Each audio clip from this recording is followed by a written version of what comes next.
Hinduism.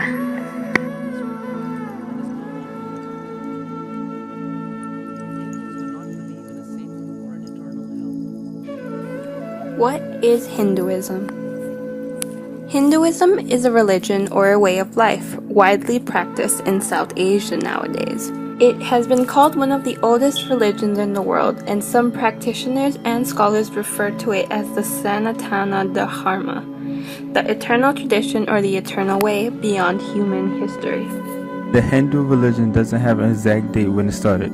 According to research, it all started around 1500 BC, when the Aryans brought it to India. It outgrew of cultural and religious changes in India. Hinduism, males are dominant over women in general.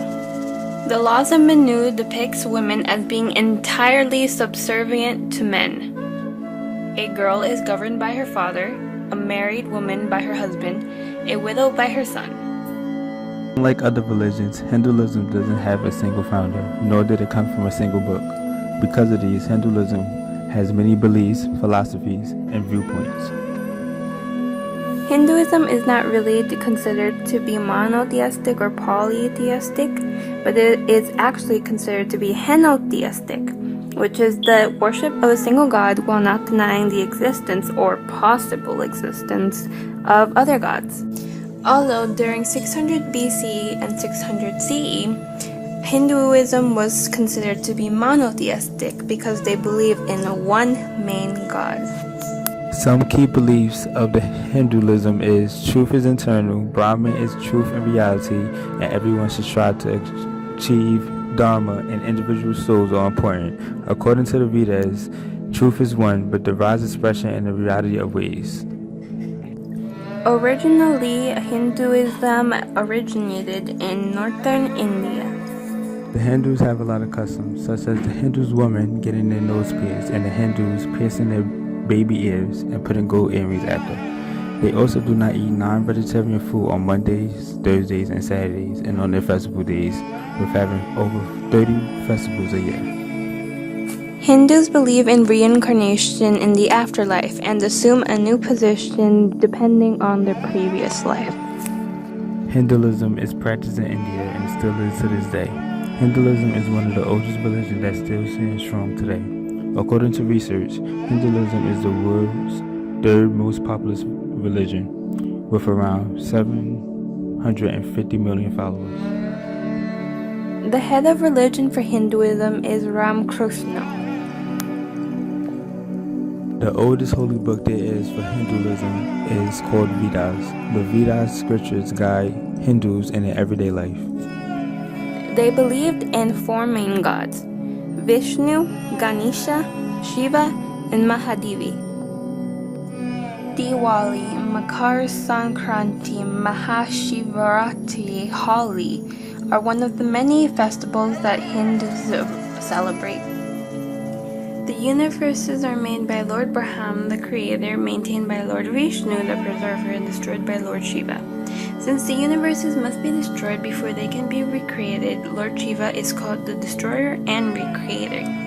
These three gods are all forms of Supreme One and part of the Supreme One. The Supreme One is behind and beyond all, neither non-existent nor existent. There was neither the realm of space nor the sky which is beyond. There was neither death, neither immortality. There was no distinguishing sign of day or night. That one breath by its own impulse. Other than that, there was nothing beyond. Before this time began, there was no heaven, no earth, and no space between. A vast dark ocean washed upon the shores of nothingness and licked the edges of the night. A giant cobra floated on the waters. Asleep within its endless coils lay the Lord Vishnu. He was watched over by the mighty serpent. Everything was so peaceful and silent that Vishnu slept undisturbed by dreams or motion. From the depths a humming sound began to tremble. Om. It grew and spread, filling the emptiness and throbbing with energy. Om, or Om.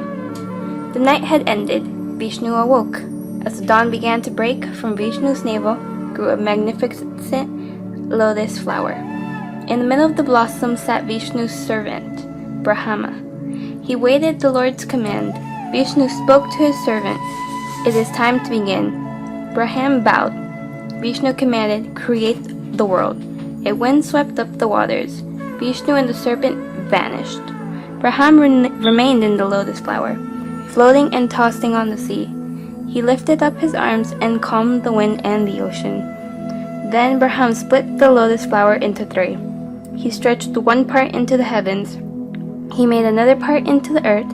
With this third part of the flower he created the skies. The earth was bare. Brahma set to work. He created grass, flowers, trees, and plants of all kinds. To these he gave feeling. Next he created the animals and the insects to live on the land. He made birds to fly in the air and many fish to swim the sea. To all these creatures he gave the senses of touch and smell. He gave them the power to see, move, and hear. The world was soon bristling with life, and as the air was filled with the sounds of Brahma's creation. This is one of the many creation myths Hinduism has.